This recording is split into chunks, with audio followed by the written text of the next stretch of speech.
పంపిస్తాను. ఆయన్ని లోకం తెలుసుకోలేదు కానీ మీరు తెలుసుకుంటారు.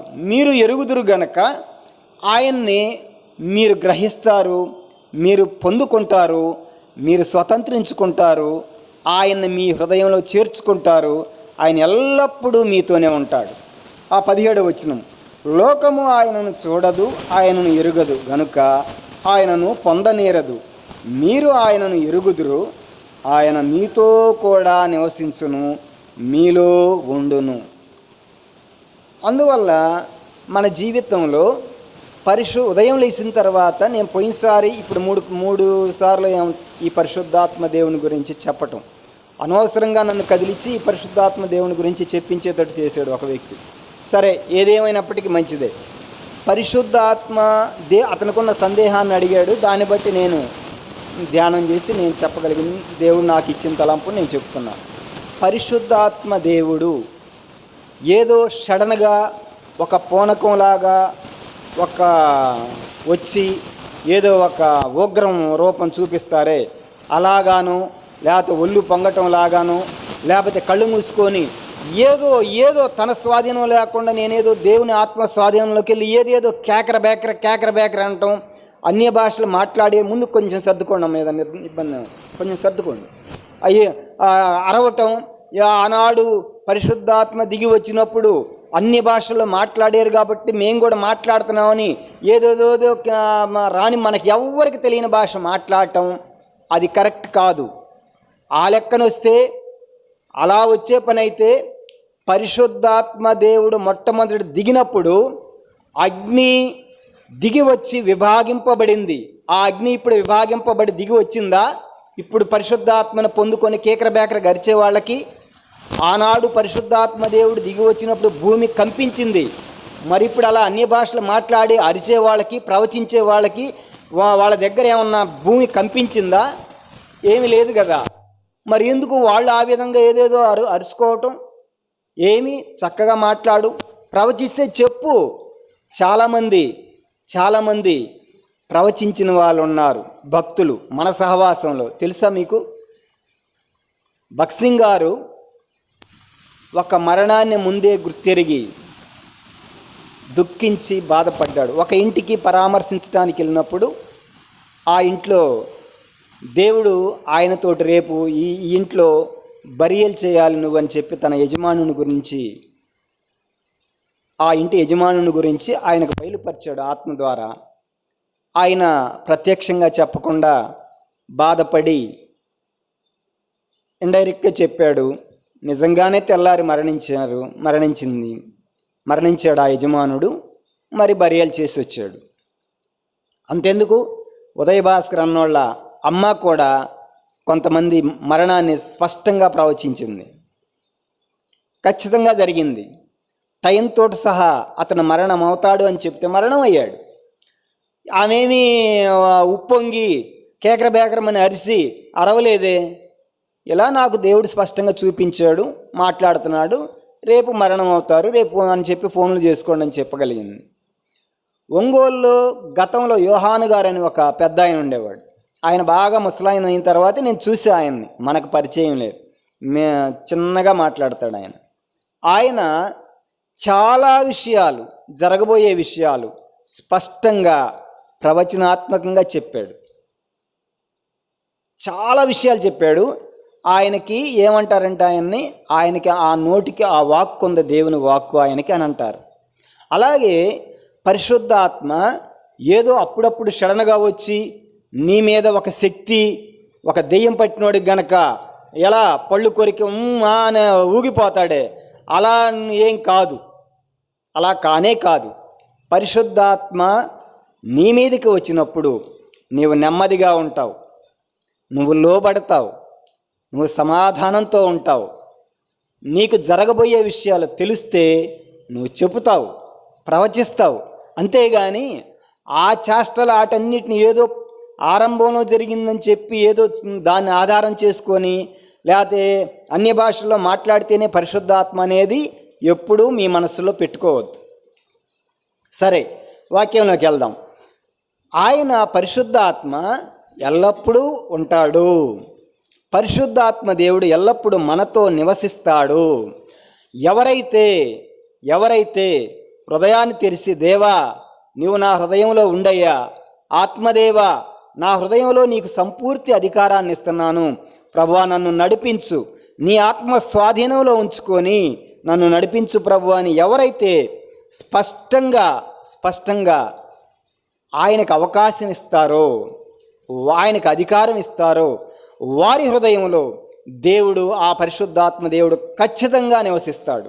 అయితే అంతకంటే ముందు ఆ హృదయంలో పాపం ఉండకూడదు. నీ హృదయంలో పాపం ఉంటే పరిశుద్ధాత్మ దేవుడు ఉండడు.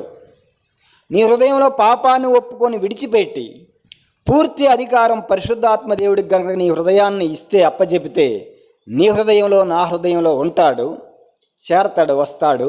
వచ్చి ఏం చేస్తాడు? ఆయన వచ్చినప్పుడు ఏం చేస్తాడని చెప్పాడు? నేను ఆదరణకర్తను పంపిస్తాను, ఆయన వచ్చి ఏం చేస్తాడు? చెప్పండి అమ్మా, పెద్దగా చెప్పాలి. ఒప్పిస్తాడు. ఎంత గొప్ప ధన్యత పరిశుద్ధాత్మ దేవుడు చేసేది, గొప్ప కార్యం అది. 3 విషయాలే నేను చెప్పేది. ఈ దినం 3 విషయాలే. ఒప్పిస్తాడు, జీవింపజేస్తాడు, మూడవది ఆయన మనల్ని ప్రతి పరిస్థితుల్లో బలపరిచి సహాయం చేసి దేవుని స్వారూప్యంలోనికి తీసుకుపోతాడు. ఈ 3 విషయాలే. ఒప్పిస్తాడు ఆయన, రెండవది జీవింపజేస్తాడు, మూడవది సహాయం చేస్తాడు. అంతవరకు గుర్తుపెట్టుకోండి అమ్మా. అది ఆయన మన హృదయానికి ఆహ్వానించినప్పుడు పరిశుద్ధాత్మ దేవుడు అన్య భాషల్లో మాట్లాడమనో లేకపోతే ప్రవచనాలు చెప్పమనో అవన్నీ కాదు, కానీ మొట్టమొదట నీ హృదయంలోకి పరిశుద్ధాత్మ దేవుని, నీ పాపాలను విడిచిపెట్టి ఒప్పుకున్న తర్వాత, ప్రభువా ఇదిగో నా హృదయాన్ని నీకు అప్పచెబుతున్నానయ్యా అన్నప్పుడు, నీ హృదయంలో ప్రవేశించిన తర్వాత ఆయన ఫస్ట్ చేసే పని రండి చూద్దాం. యోహాను సువార్త 16వ అధ్యాయం 8వ వచనం. ఆయన వచ్చి పాపమును గూర్చియు, నీతిని గూర్చియు, తీర్పును గూర్చియు లోకమంటే మనవల్ని, మనుషుల్ని, ఆయన వచ్చి పాపాన్ని గూర్చి, నీతిని గూర్చి, తీర్పును గూర్చి మిమ్మును ఒప్పుకొన చేస్తాడు. మామూలుగా అయితే మనం ఒప్పుకోం. ఆత్మదేవుడు ఎప్పుడైతే వచ్చాడో ఆత్మ నిన్ను బలవంతం చేసిద్ది. ఇదిగో అంతెందుకు, భక్సింగ్ గారు అందరి జీవితాల్లో అనుభవం అది ఎదురైద్ది. నేను అంతకుముందు భక్సింగ్ గారు తెలియకుండానే ఆ యొక్క ఓడలో ఒక దేశం నుంచి ఇంగ్లాండ్ నుంచి ఇంకొక దేశం వెళ్తా అది ఆదివారం అయ్యేసరికి ఆరాధన జరుగుతుంటే అందరూ వంగారు కాబట్టి కూర్చున్నాడు. ఆయన కూడా అందరూ కూర్చున్నాడు కాబట్టి కూర్చున్నాడు, ఇష్టపడి కాదు. కానీ దేవుడు సంధించి తెలియకుండానే తన హృదయాన్ని, తన మనసుని దుఃఖింపజేశాడు. పశ్చాత్తాపం కలుగజేసి తెలియకుండానే మోకాళ్ళుండి ఏడ్చి పాపాలను అక్కడే ఒప్పుకొని ఏడ్చి అయ్యా క్షమించమని ప్రభువుని అడిగి రక్షణ పొందాడు. అంటే ఆత్మ దేవుడు చేసే కార్యం మనమేదో వేరే కాదు, కానీ పాపాన్ని గూర్చి ఒప్పుదల. ఇది ఆరంభంలో రక్షణ పొందకముందు ఇది అని అనుకొని దీన్ని వదిలిపెట్టకూడదు. పరిశుద్ధాత్మ దేవుడు ఎప్పుడూ నీ హృదయంలో ఉంటాడు, నా హృదయంలో ఉంటాడు, చేర్చుకున్నాం. కానీ ఎప్పుడు పాపం చేసినా ఆ పాపాన్ని ఒప్పుకొని విడిచిపెట్టు అని చెబుతాడు. నువ్వు ఒకసారి నీ హృదయాన్ని పరిశీలన చేసుకొని నువ్వు పాపం చేసి పొరపడ్డప్పుడు ఆత్మదేవుడు చెప్పటం అనేది నువ్వు పరిశీలన చేసి గమనించుకో. రేపెళ్ళి ఒక పాపం చేయండి, ఒక అబద్ధం ఆడండి, లేదా మీ అత్తలతోటి గొడవ పెట్టుకొని తిట్టండి. తిట్టిన తర్వాత నీ మనసు ఎలా అనిపించిద్ది అప్పుడు తెలిసిద్ది. అర్థమైందా? అంటే కావాలని వాంటింగ్గా చేయమని కాదు. అలా ఎప్పుడైనా మీరు పొరపడ్డప్పుడు కోపడ్డప్పుడు తూలిపోయాం మాట ఆవేశంలో. మన నోట బూతులు రాకూడదు, పోకిరి మాటలు రాకూడదు, లేకుంటే ఇంకా ఏ సరసోక్తులు కూడా రాకూడదు. గుర్తుపెట్టుకోండి, పెళ్ళిళ్ళప్పుడు సరసోక్తులు ఆడుకోవటానికి క్రైస్తవ్యం వ్యతిరేకం. పెళ్ళిళ్ళప్పుడు అటు ఇటు వరసైన వాళ్ళు నీళ్లు చల్లుకుంటారు, పసుపు నీళ్లు. తప్పే ఉంది, సంతోషంలో ఆనందంలో పంచుకుంటారు అనుకోవచ్చు. అది కుదరదు. ఎందుకో చెప్పమంటారా? బైబిల్ గ్రంథంలో సరసోక్తులు ఆడుకున్నట్టుగా ఎక్కడ లేదు. ఒకే ఒక్క చాటు ఉంది. ఎక్కడది? ఇస్సాకు ఆయన భార్య ఎక్కడ ఆడుకుంటున్నారు సరసం? ఇంట్లో. పెళ్ళయ్యి కొన్నాళ్ళతో ఉన్న తర్వాత ఇంట్లో, వాళ్ళ ఇంట్లో వాళ్ళు సరసం ఆడుకుంటుంటే అది అజాగ్రత్తగా ఉండి సరసం ఆడుకున్నారు వాళ్ళు. దాన్ని బట్టి కిటికీలో నుంచి చూశారు. నువ్వు సరసం ఆడుకునేది నీ భార్యాభర్త మాత్రమే సరసం ఆడుకోవాలి, అది రహస్యంగా ఇంట్లో ఆడుకోవాలి, ఎవరికంట కనబడకూడదు. కంటపడేసరికి దొరికిపోయాడు. రాజు కంటపడ్డారు కిటికీలో ఉండి చూసేసరికి. రేయ్, నువ్వు సరసం ఆడుతున్నావు కాబట్టి ఆమె నీ చెల్లెలు కాదు, నీ భార్య. నువ్వు ఎంత పని చేసావు, మా మీద గొప్ప మహాపాతకం తెచ్చిపెట్టేవాడివే. గుర్తుపెట్టుకోండి, మనం సరసం ఆడితే అది నష్టానికే కానీ అది మేలుకు కాదు. చివరికి చిన్న చిన్న సరసం అది విరసం అయిపోయిద్ది. అందువల్ల మన క్రైస్తవ జీవితంలో లేదు. ఎందుకు చెబుతున్నా అంటే మన నోట ఆ సందర్భం ఎందుకు, మన నోట స్లిప్ అయ్యి వచ్చింది మాట, జారాం. అప్పుడు ఏం చేయాలి? దేవుడు నీకు చెబుతాడు, పరిశుద్ధాత్మ దేవుడు ఒప్పుకోమని. నువ్వు ఒప్పుకుంటే, లోబడితే ధన్యురాలివి, ధన్యుడివి. లోబడకపోతే దరిద్రుడివి, దరిద్రురాలివి. తర్వాత నీతిని గురించి మనం దేని కొరకు అన్న ఎప్పటి నుంచో చెబుతున్నాడు. క్రైస్తవుడు దేని కొరకు పట్టబడ్డాడు?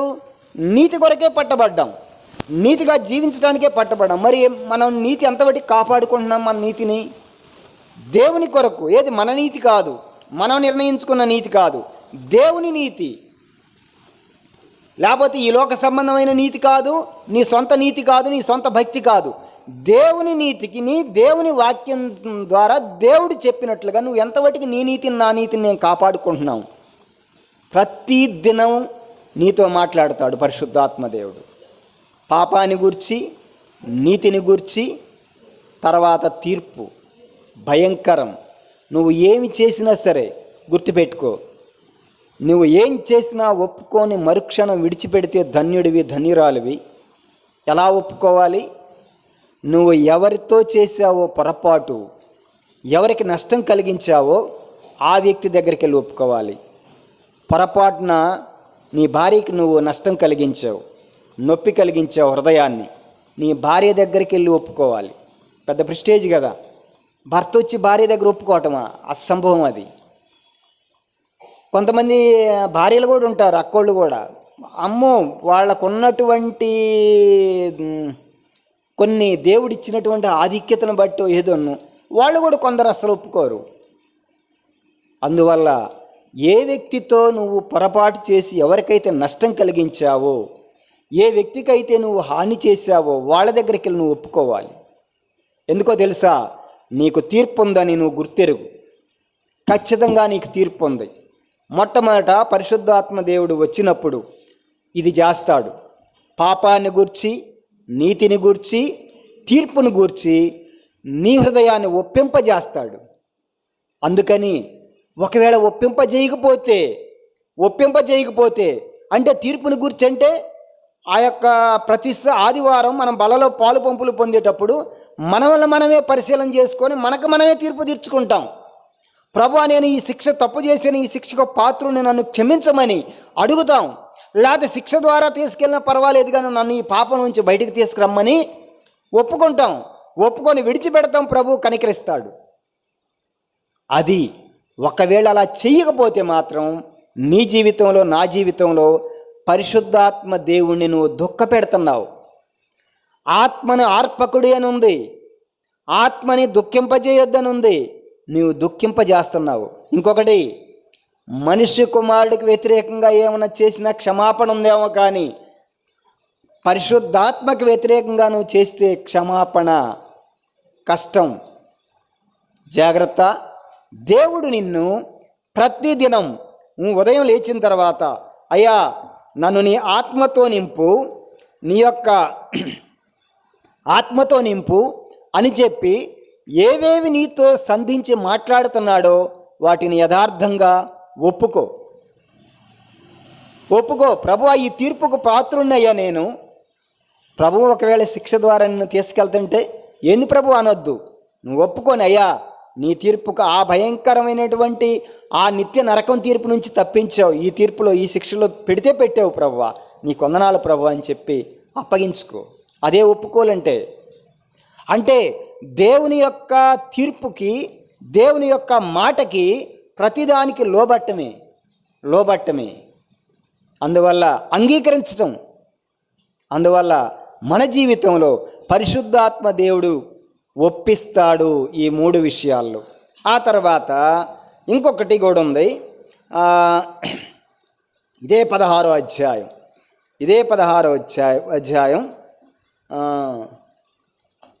13, 14 వచనాలు.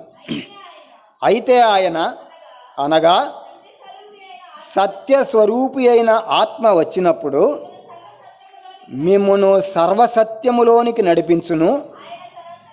ఆయన తనంతట తానే ఏమీ బోధింపక వేటిని వినునో వాటిని బోధించి సంభవింపబోవు సంగతులను మీకు తెలియజేయును.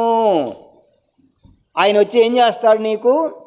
నిన్ను సత్యములో నుండి సర్వసత్యంలోని పరిశుద్ధాత్మ దేవుడు ఏదో అలా పోనగానే ప్రవచించి ఇదిగో రేపు ఇది జరగబోతుంది, ఒక జలప్రళయం రాబోతుందని నోవహు చెప్పినట్టు నీకేం చెప్పడు. ఎప్పుడు తెలియజేస్తాడు అంటే పరిశుద్ధాత్మ దేవుడు భవిష్యత్తుని నిన్ను సత్యములో నుండి సర్వసత్యంలోనికి నడిపిస్తాడు. అంటే దేవుని యొక్క పరిపూర్ణతలోనికి నువ్వు నడిపించబడ్డప్పుడు అప్పుడు భవిష్యత్ సంగతులు నీకు కొన్ని తెలియజేస్తాడు. అర్థమైందా? నేను చదువుతాను చూడండి. అయితే ఆయన అనగా సత్యస్వరూపి అయిన ఆత్మ వచ్చినప్పుడు మిమ్మును సత్యములోనికి నడిపించును. ఆయన తనంతట తానే ఏమీ బోధింపక వేటిని వినునో వాటిని బోధించి సంభవింపబోవు సంగతులు మీకు తెలియజేయును. అవి కూడా దేంటయ్యి?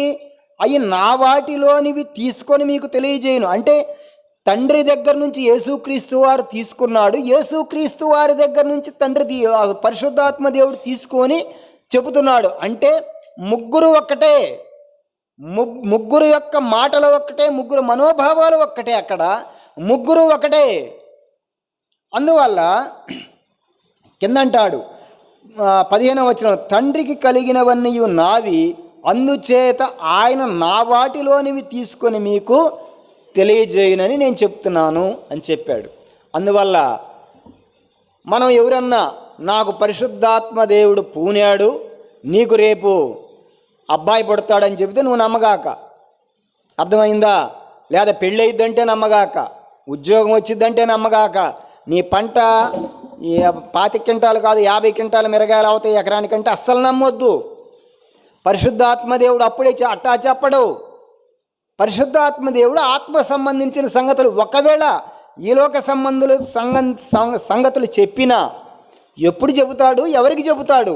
సత్యములో నుండి సర్వసత్యములోనికి నడిపించి ఆ ఆత్మీయ అనుభవంలో ఉన్న వారికి చెబుతాడు. అది మొదటి విషయం. తర్వాత రెండవ విషయం, ఇదే రోమాపత్రిక తీయండి. రోమాపత్రిక 8వ అధ్యాయం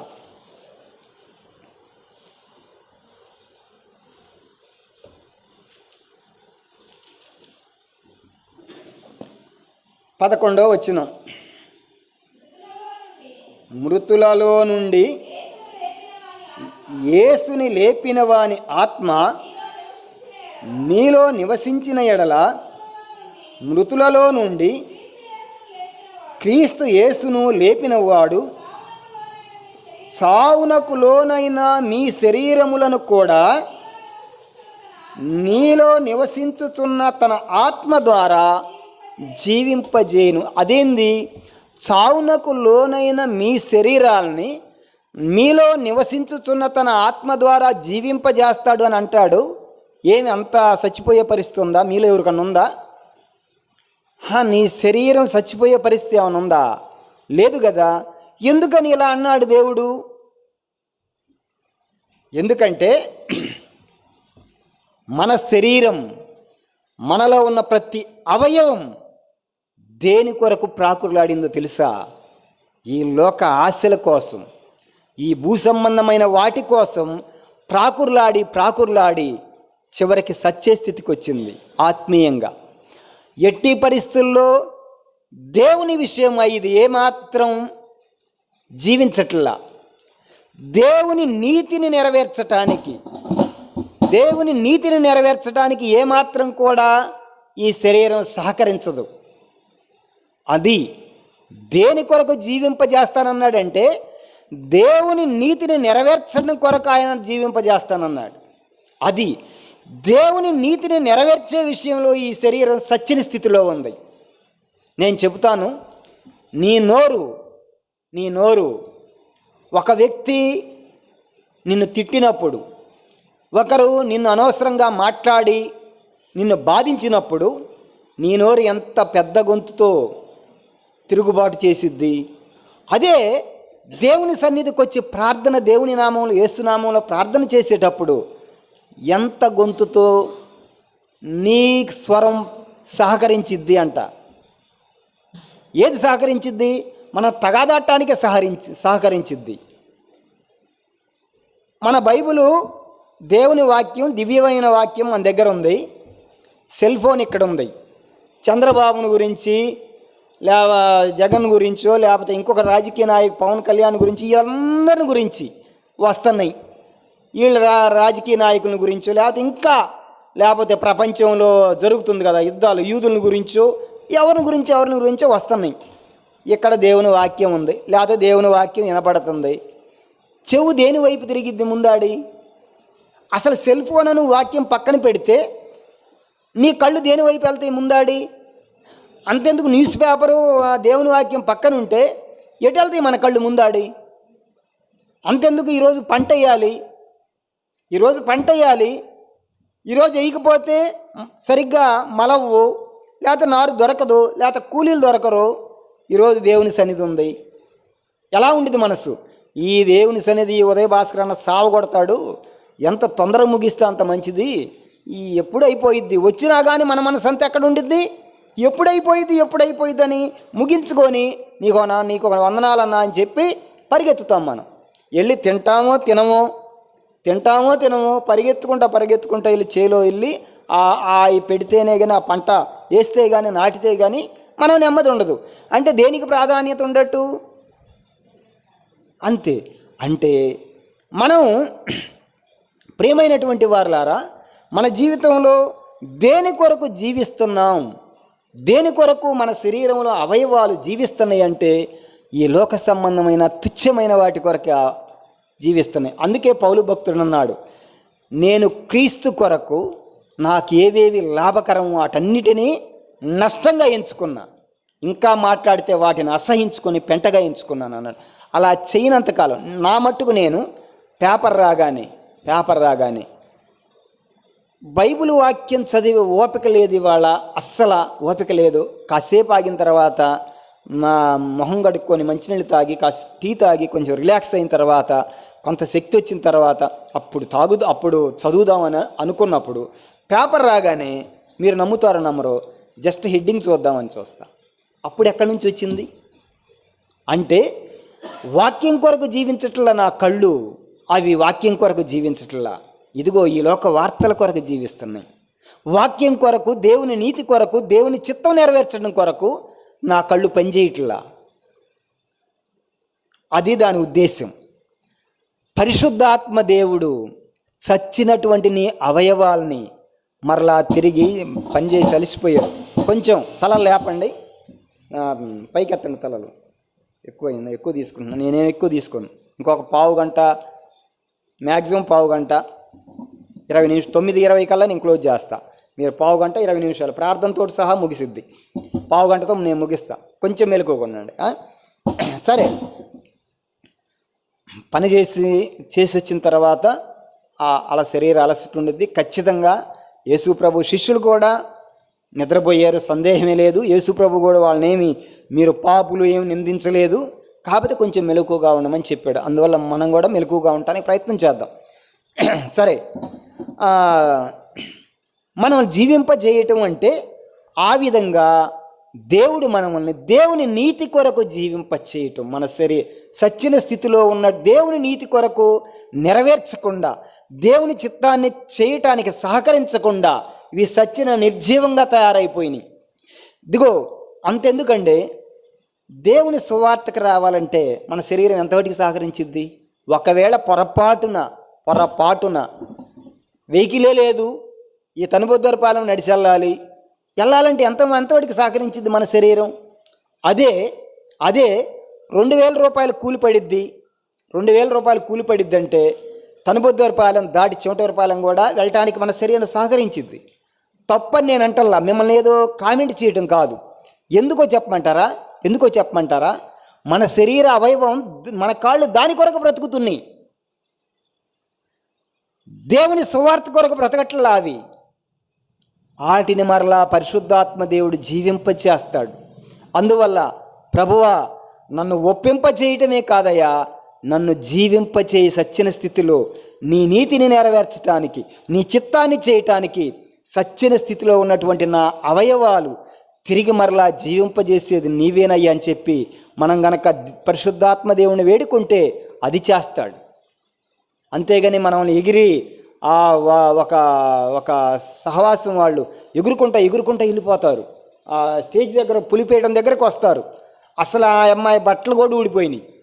బట్టలు ఊడిపోవడం అంటే ఈ చున్నీ ఇవన్నీ పోయినాయి. అసభ్యకరంగా కనపడుతుంది. అయినా సరే ఎవడు ఖండించలా. ఏముంది, ఆమె పూనుకొని వెళ్ళిపోతున్నాయి. అలా మోకాళ్ళ మీద ఎగురుకుంటా ఇక్కడికి వచ్చి ఇక్కడ పడింది. ప్రియమైన వారులారా, అది కాదు, మన కాళ్ళు దేవుని కొరకు ఏ విషయంలో చచ్చిపోయి ఉండయో వాటిని దేవుని కొరకు జీవించటానికి మరలా బ్రతికిస్తాడు దేవుడు. అది జీవింప చేయటం అంటే. ఆ తర్వాత ఉదాహరణకి చూడండి, అపోస్తుల కార్యాలు 7వ అధ్యాయం 60వ వచనంలో స్టెఫను ఏం చేస్తూ వచ్చాడు? రాళ్లతో కొట్టారు ఆయన్ని. కొట్టి చనిపోతూ మోకాళ్ళ మీద ఉండి ఏమన్నాడు ఆయన?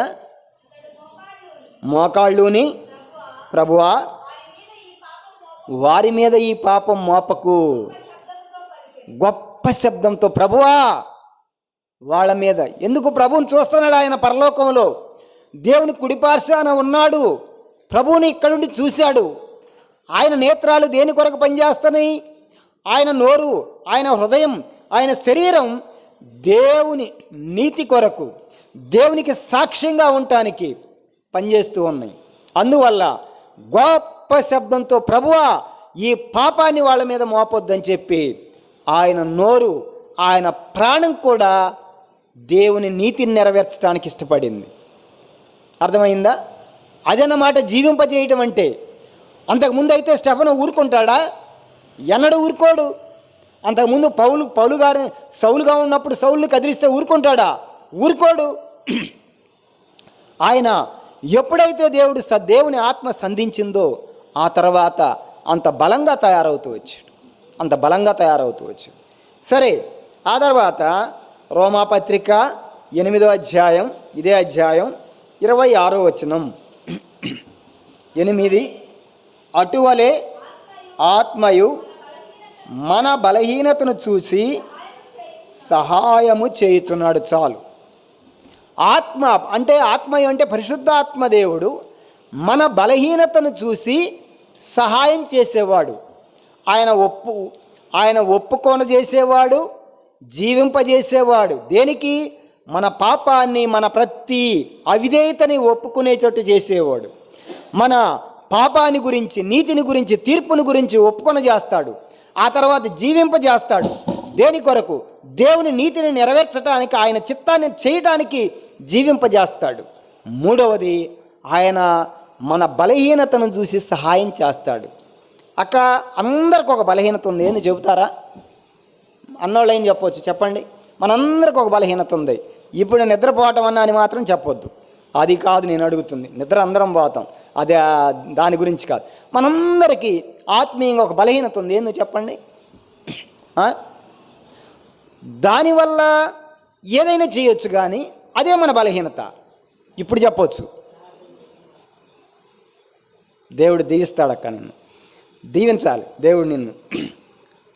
ప్రార్థన వల్ల సమస్తం సాధ్యమే, కానీ ప్రార్థన బలహీనత ఉంది. ప్రార్థన ఎలా చేయాలో తెలియదు, ఎప్పుడు చేయాలో తెలియదు. అసలు ప్రార్థన మనం దేవునికి చేస్తామా, ప్రజలనేతట్టు చేస్తామా అర్థం కాదు. మన ప్రార్థన విషయంలో మనం బలహీనులం, గుర్తుపెట్టుకున్నాం. మీరందరూ బలహీనులు కాదా? నేను బలహీనుడిని ప్రార్థన విషయంలో. అస్సలు నేను ఒక ప్రార్థనని ఎక్కువసేపు నేను చేయలేను, యథార్థంగా చెప్తున్నా. నేను అన్నతో కూర్చొని అయితే 1 గంట, ఆయన 1 గంట చేస్తే నేను 1 గంట చేసేవాళ్ళం, అది కాదు. నేను వ్యక్తిగతంగా ఏకాంతంగా ప్రభువుతో నేనే మాట్లాడటం 1 గంట జరగల. ఒకవేళ ఏదో సందర్భం, రేర్ కేసు అది. అంత బలహీనుణ్ణి నేను, అంత బలహీనుణ్ణి. ఒకవేళ మరీ తీవ్రతరం అయిందనుకో ప్రార్థన, ఇక ఏడుపు వచ్చింది, ఏడ్చి ఇక పడుకుంటా, నేను నిద్రలోకి జారుకుంటా. మన మనసు తీవ్రమైందనుకో, నా మనస్సు ఒక విషయం మీద చేసి కొంతసేపు తర్వాత దుఃఖం వచ్చిద్ది. ఆ దుఃఖంలో ఇక నిద్రపోతా నేను. ప్రియమైన వారలారా, ప్రార్థన చాలా బలహీనులు. ఇంకొకటి కూడా చెప్తాను. ఒక సమస్య వచ్చినప్పుడు మనం దేవుని యందు విశ్వాసం ఉంచే విషయంలో కూడా చాలా బలహీనులు. నిజం, ఏమో అయిద్దో కాదో, ఏమో దేవుడు చెయ్యొచ్చు, చెయ్యకపోవచ్చు. ఒకవేళ చెయ్యకపోతే ఎందుకైనా మంచిది, ఇదిగో ఈ డబ్బులు తీసుకొని ఇక్కడ పెట్టుకో. దేవుడు సాయం చేస్తే చేశాడు, లేకపోతే ఈ కూడ కట్టుకొని అలా పెట్టుకో, సేఫ్టీగా ఉండిద్ది. అంటే మనం సందేహంతో ఉంటాం. ఏమో నా పిల్లలు చూస్తారో చూడరో, ఈ బంగారం ఈ డబ్బు ఉంటే కనీసం దీనికోసమన్నా చూస్తారని నా ఆశ. దేవుడు చూస్తాడని కాదు. దేవుడు మనల్ని ముదిమి వచ్చు వరకు ఎత్తుకొని నడిపించేవాడు ఆయనని కాదు. చూడండి, చాలా విషయాల్లో బలహీనం మనం. చూడండి ఒక మాట, 2 కొరింథీ పత్రిక 11వ అధ్యాయం 30వ వచనం. 2 కొరింథీ పత్రిక 11వ అధ్యాయం 30వ వచనం చదువమ్మా. అతిశయపడవలసి ఉంటే నేను నా బలహీనత విషయమై, బలహీనతల విషయమైన సంగతులను గుర్చే ఏందంట ఇది? పౌలు బలహీనతలను గురించి అతిశయపడతాడా? నాకు రోగం వచ్చి నేను బలహీనుడిని అయితే నేను అతిశయపడాలా? అతిశయపడవలసి ఉంటే నేను నా బలహీనత విషయమై అయిన సంగతులను గుర్చే అతిశయపడుతున్నాడు. ఆ పక్కన అంటాడు నేనేం అబద్ధం ఆడలేదు అంటాడు. మనం ఎప్పుడన్నా అతిశయపడ్డామా? బలహీనత వస్తే, రోగం వచ్చినప్పుడు అతిశయపడ్డా వాళ్ళు చెయ్యొత్తండి మీలో. లేదా పంట నష్టం వచ్చినప్పుడు అతిశయపడ్డా వాళ్ళు చెయ్యొత్తండి. నెవర్, జరగదు, జరగదు. కానీ పరిశుద్ధాత్మ దేవుడు నీ బలహీనతలో సహాయం చేసేవాడని నువ్వు గ్రహిస్తే నువ్వు అతిశయపడతావు. పౌలు అతిశయపడ్డట్టు. మనం అది గ్రహించట్లా. పరిశుద్ధాత్మ దేవుడు ఏదో ప్రవచించడానికే కాదు, లేదా పూనకం రావడానికి కాదు, అన్ని భాషలో మాట్లాడటానికి కాదు. ఆయన నిన్ను ఒప్పుకొన చేసేవాడు, ఆయన నిన్ను జీవింపజేసేవాడు, ఆయన నిన్ను నీ ప్రతి బలహీనతలో నిన్ను బలపరిచేవాడు. బలపరిచే విషయంలో ఎలా బలపరుస్తాడో తెలుసా? రండి, 12వ అధ్యాయం, అదే కొరింథీ పత్రిక 12వ అధ్యాయం 9వ వచనం చదువమ్మా. అందుకు, అది కాదురా, 12వ అధ్యాయం 10వ వచనం చదువు. నేను ఎప్పుడు బలహీనుడనో అప్పుడే బలవంతుడను గనుక క్రీస్తు నిమిత్తము నాకు కలిగిన బలహీనతల్లో, నిందలలోను, ఇబ్బందులలోను, హింసలలోను, ఉపద్రవములోను అన్నిట్లో కూడా నేను హ్యాపీగా ఆనందిస్తాను. ఎందుకంటాడంటే 9వ వచనం ఇప్పుడు చదువమ్మా. అందుకు నా కృప నీకు చాలును, బలహీనత యందు నా శక్తి పరిపూర్ణమగుచున్నదని ఆయన నాతో చెప్పాడు. ఎప్పుడు బలహీనం అవుతామో దేవుని యొక్క పరిశుద్ధాత్మ దేవుని యొక్క శక్తి మన మీద కొంత కాదు, పరిపూర్ణంగా ఇంకా ఇంకా పొందుకొని పరిపూర్ణ స్థితిలోకి అంటే ఏ ప్రార్థన విషయం అయితే నువ్వు బలహీనుడువో ఆ ప్రార్థన విషయంలో నీవు సంపూర్ణంగా బలవంతుడివి, సాతాను ఎదిరించే స్థితికి వస్తావు. అది దాని అర్థం. లేదా వాక్యం విషయంలో లేదా విశ్వాస విషయంలో ఎక్కడ బలహీనుడువో ఆ విశ్వాస విషయంలో నువ్వు బలవంతుడిగా తయారు చేస్తాడు దేవుడు. చూడండి ఒక మాట, పేతురు బలహీనుడు, తొందరపడేవాడు. కానీ పేతురు ఏం చేస్తూ వచ్చాడు?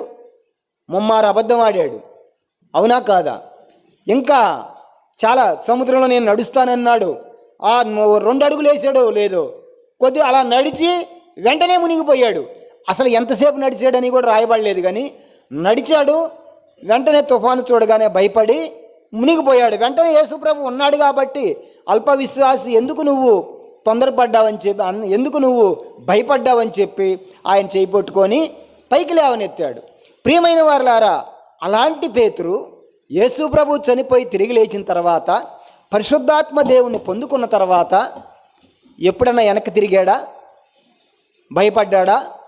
చివరికి మరణం అప్పుడు కూడా చిన్న పిల్లని చూసి భయపడ్డవాడు మరణించేటప్పుడు సిలువనేస్తామనంటే యేసుప్రభు అన్న, అయ్యా తండ్రి నీ చిత్తమైతే దీన్ని తొలగించన్నాడు. కానీ పేతురు తొలగించనలా.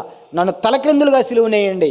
నా ప్రభువు మామూలుగా సిలువను వేయించుకున్నాడు, కానీ నేను నా ప్రభువులాగా సిలువను వేయించుకోవటానికి యోగ్యుని కాను, పాత్రుని కాను, నన్ను తలక్రిందులుగా సిలువనేయమన్నాడు. మామూలుగా సిలువను వేస్తేనే ఊపిరాడదు. మీకు తెలుసు, అసలు మనల్ని సీళ్ళ కొట్టనక్కర్లా. కాళ్ళు చేతులు యేసుప్రభుని సిలువను వేసినట్టుగా ఊరక కట్టేస్తే చాలు, ఒక 5 నిమిషాల్లో నీకు ఊపిరాడ కేకలు పెడతావు. అలా అది పరిస్థితి అలా ఉండిద్ది. అంటే గాలి శ్వాస పీల్చుకోవడానికి వీలు కుదరదు, అక్కడ వీలు కుదరదు. ప్రియమైన వారలారా, అంటే మన బలహీనతల్లో మనల్ని ఆ పేతురును బలపరిచినట్టుగా, ఆ పౌలు గారిని బలపరిచినట్టుగా బలపరుస్తాడు. దాన్ని నమ్ము. నువ్వు ఈనాడు నువ్వు నమ్ము. నీ ప్రతి బలహీనత నుండి ఆయన విజయం ఇస్తాడు, నాకు విజయం ఇస్తాడు, మనందరికీ. ఆ తర్వాత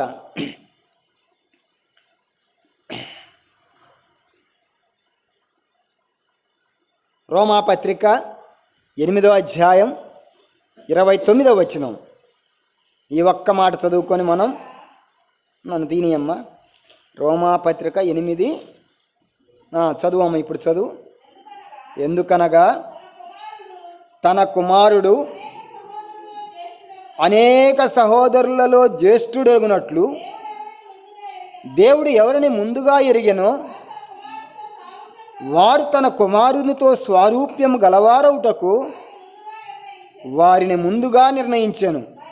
మరియు ఎవరిని ముందుగా నిర్ణయించెనో వారిని పిలిచెను, ఎవరిని పిలిచెనో వారిని నీతిమంతులుగా తీర్చెను, ఎవరిని నీతిమంతులుగా తీర్చెనో వారిని మహిమపరిచెను. దేవుడు ఇక్కడ ఏమంటాడంటే, ఆయన స్వారూప్యతలోనికి, తన కుమారుడు యొక్క స్వారూప్యతలోనికి మనల్ని తీసుకురావటానికి, ఆ పైన అటువలే ఆత్మ మన బలహీనతలో సహాయం చేస్తాడని చెప్పి, ఆ కుమారుని యొక్క స్వారూప్యతలోనికి, ఆయన ఏ రూపంలో ఉన్నాడో ఆ రూపంలోనికి మనల్ని తీసుకురావటానికి పరిశుద్ధాత్మ దేవుడు సహాయం చేస్తాడు. ఆయన రూపం అనగానే మీరేదో ఆయన భౌతిక ఆకారం కాదు, ఆయన హృదయం యొక్క రూపం, ఆయన హృదయంలో ఉన్న ప్రేమ, ఆయన హృదయంలో ఉన్న దయ, కనికరం, ఆయన హృదయంలో ఉన్న నీతి, ఆ హృదయంలో ఉన్నటువంటి త్యాగం, దయ, ఈ స్వరూప్యత, ఆ హృదయంలో ఉన్న సత్యం, ఈ స్వరూప్యతలోకి మనల్ని తెస్తాడు. ఆ విధంగా పరిశుద్ధాత్మ దేవుడు మనకి 3 విషయాలలో సహాయపడతాడు. ఆయన మనల్ని ఒప్పింపజేస్తాడు. పాపాన్ని గూర్చి, నీతిని గూర్చి, తీర్పుని గూర్చి. రెండవది జీవింపజేస్తాడు, దేవుని నీతిని, దేవుని చిత్తాన్ని నెరవేర్చడానికి. మూడవది ఆయన మనకి సహాయం చేస్తాడు. దేనిలో మనం బలహీనులో ఆ బలహీనతల్లో నుండి మనం పరిపూర్ణమైనటువంటి విజయం పొందటానికి ఆయన శక్తి పరిపూర్ణంగా మనకిచ్చి మనల్ని బలపరుస్తాడు. అంటే ఎప్పుడైతే నీవు బలహీనుడివో అప్పుడు కనుక నీవు పరిశుద్ధాత్మదేవా అయ్యా నాకు సహాయం చేయమని ఆశిస్తే దేవుని యొక్క శక్తి నువ్వు పుంజుకుంటావు. దేవుని యొక్క శక్తి నీలో పరిపూర్ణంగా కావలసినంత ఆ శక్తితో నువ్వు లెగుస్తావు, తిరిగి లేస్తావు. అంత మాత్రమే కాదు, నీవు మార్పు చెంది ఆ యొక్క విశ్వాస విషయంలో, ప్రార్థన విషయంలో, ఇంకా దేవుని చిత్తం ఏ విషయంలోనైనా ఎక్కడ బలహీనుడువో అక్కడ వాటన్నిటి నుండి దేవుడు నిన్ను విడిపించి ఆయన స్వారూప్యతలోనికి ఆయన గుణలక్షణాలు నీ గుణలక్షణాలు, ఆయన మనస్సు నీ మనస్సు, ఆయన హృదయం నీ హృదయం, ఆయన యొక్క ముఖ వచ్చస్సు నీ ముఖ వచ్చస్సు ఒకలాగా ఉండేటట్టు చేస్తాడు. రేపు మనం చనిపోయి ఆయన ఎదుర్కొన్నప్పుడు ఆయన ఉన్నట్టుగానే మనం చూస్తాం, మనం ఒకటిగానే ఉంటామన్నమాట. నాలాగే ఉన్నాడే ప్రభు అని అనిపించేలాగున నిన్ను ఆ స్వారూప్యతలోకి మారుస్తాడు. ప్రియమైన వారలారా, ఆ విధంగా దేవుడు నిన్ను నన్ను ఆ విధంగా పరిశుద్ధాత్మదేవుడు ఆ విధంగా మనల్ని తర్ఫీదు చేసి ఆ విధంగా ఈ 3 విషయాల్లో దేవుడు సహాయం చేస్తాడు. అందువల్ల ప్రతిదినం ప్రభువా నన్ను నీ ఆత్మతో నింపి ఆ విధంగా నాకు సహాయం చేయమని దేవుని ప్రతిదినం ముందు ఇది కోరుకోండి. ఆ తర్వాత మీకు కావాల్సిన దాన్ని ప్రార్థనలో కోరుకోండి. దేవుడి ఈ వాక్యాన్ని దీవించునుగాక. ప్రార్థన చేసుకుందాం. పరిశుద్ధుడు ఒక మా దేవ, ప్రేమ నమ్మకం కలిగిన మా యేసయ్య, నీ వందనములు స్తుతులు స్తోత్రాలు ప్రభువా. అయా ఇంతవరకు తండ్రి మీరు సహాయపడుతూ వచ్చినందుకు నీ వందనాలు. అయా పరిశుద్ధాత్మదేవ, నీవు మన ప్రభువా ఈ లోకంలో అయా ఒప్పుకొన చేస్తావు ప్రభువా. పాపాన్ని గురించి, నీతిని గురించి, తీర్పుని గురించి. అంత మాత్రమే కాదు ప్రభువా, జీవింపజేస్తావయ్యా మా శరీరాన్ని అయా నీతి విషయమై, నీ చిత్తం నెరవేర్చే విషయమై ప్రభువా. సచ్చిన స్థితిలో ఉన్న, సహకరించని నిర్జీవ స్థితిలో ఉన్న మా శరీరాన్ని ప్రభువా నీ శక్తి ద్వారా మరలా జీవింపజేస్తావు తండ్రి. అంత మాత్రమే కాదయ్యా, మాకు సహాయకుడు ప్రభువా. దయల తండ్రి, ప్రతి విషయంలో, మా ప్రార్థన విషయంలో, విశ్వాస విషయంలో, అయా దేని విషయంలో ప్రభువా మేము బలహీనులము, ఆ బలహీనతల యందు మేము సంతోషించే విధంగా ప్రభువా నీ యొక్క శక్తి పరిపూర్ణంగా సహాయం చేస్తావు. నీ స్వారూప్యతలోనికి మారుస్తావు ప్రభువా. అయా ఇంత గొప్ప దేవా, ఎల్లప్పుడూ నీవు మాతోనే ఉండి, మాలోనే ఉండి ఇలా చేయాలని కోరుకుంటున్నావు. అయా గ్రహించలేదు ప్రభు, దయతో క్షమించి కనికరించండి. ఆ విధంగా మా హృదయాన్ని తెరవండి ప్రభువా. దయగల తండ్రి, మీరు పూర్తి అధికారం ప్రభువా మీకే ఇస్తున్నాం. ఆ విధంగా చేరి వచ్చిన ప్రతి ఒక్క బిడ్డను సంధించండి, సహాయం చేయండి. నీకే వందనాలు స్తోత్రాలు. ప్రతి ఒక్క బిడ్డను జ్ఞాపకం చేసుకోండి. ఎవరు ఏ పరిస్థితులు గుండా వెళుతున్నారు మీరే సహాయం చేయండి. ఎవరైనా బలహీనంగా ఉంటే ప్రభువా మీ గాయపడిన హస్తంతో ముట్టండి. మీ పరిశుద్ధాత్మ యొక్క శక్తితో ప్రభా వారిని తండ్రి నింపి బలపరచండి. నీకే వందనాలు స్తోత్రాలు. ప్రతి అవసరకర నీ నామంలో తీర్చమని నీకే వందనములు స్తుతులు స్తోత్రాలు చెల్లించుకుంటూ కృపాదయ ప్రేమ గల పాదాలకు అప్పగించుకుంటూ యేసయ్య నామములోనే స్తుతించి ప్రార్థించి అడిగి వేడుకొనుచున్నాము తండ్రి. ఆమేన్. మన తండ్రి అయిన దేవుని ప్రేమ, ప్రభు అయిన యేసు క్రీస్తు వారి యొక్క కృప, పరిశుద్ధాత్మ దేవుని యొక్క అన్యోన్య సహవాసము ఇప్పుడు ఎల్లప్పుడూ సదాకాలం మనందరికీ తోడై ఉండును గాక.